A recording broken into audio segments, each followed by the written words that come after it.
We've been singing Psalm 149, and it's a psalm about being joyful warriors. The psalmist exhorts us to praise the Lord in the assembly of saints, which we talked about last week, to come together to corporately praise the Lord. The psalmist tells us the manner in which the saints are to praise the Lord. And this week, I want to focus on one imperative, and that is that the saints are to sing a new song to the Lord. A new song. It's remarkable to me how often the Psalms tell us to do things that traditional Christians generally don't do or aren't too thrilled about doing. Traditionalists and mainline Christians like the old stuff. None of this new stuff. Traditionalists only sing the Psalms. Traditionalists don't raise their hands or shout to the Lord, and certainly don't dance in praise to God like the Psalms exhort us to do. It's almost like charismatics are the real traditionalists. Charismatics are basically universally despised among mainline traditions, and yet it seems to me that charismatics, more than anyone else, actually do the things that the Psalms say rather than just sing about them.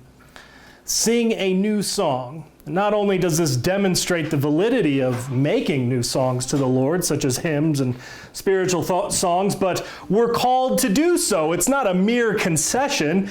It's not, well, you can make some new songs if you want to. It's sing a new song to the Lord. It's an imperative. How can we not respond to God with a new song when he is continually doing new work?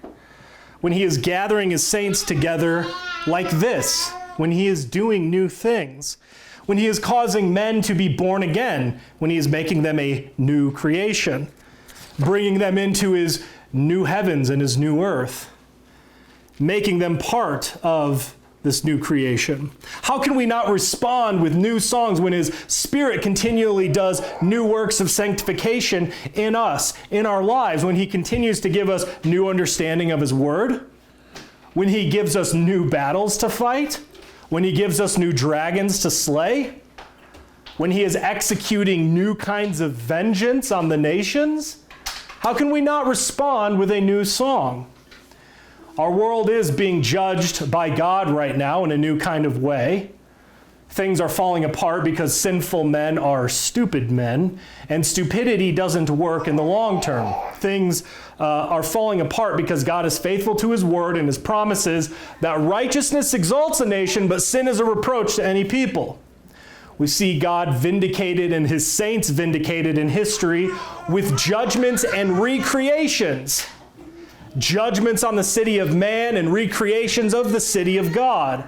New cities are built, new temples are built, new people are gathered together. This is the way history is redeemed.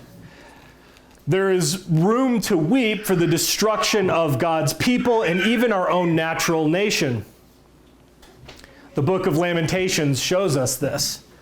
But it doesn't end in lamentation. We are to rejoice in our Maker who knows his creations. We are to be joyful in our King because he is good and faithful always when kings of the earth aren't always faithful.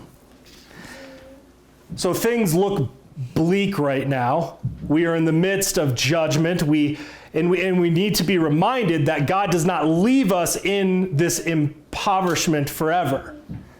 He does not destroy the righteous with the wicked. He is not a God who only delivered his people in the past, old kinds of deliverance, and he doesn't do new kinds of deliverance. That he no longer delivers his people. That's not the God we worship. He continually delivers his people. Amen. He does new exoduses. The Lord, speaking through the prophet Isaiah, says this. And I'm not saying that this is the primary fulfillment, but we can take this as the way that God speaks to his people. Behold, I will do a new thing. I will even make a road in the wilderness and rivers in the desert. The beast of the field will honor me, the jackals and the ostriches, because I give waters in the wilderness and rivers in the desert to give drink to my people, my chosen. This people I have formed for myself. They shall declare my praise. He begins there, behold, I will do a new thing. I will preserve my people, and they will praise me. Praise the Lord with a new song. This reminds us of our need to confess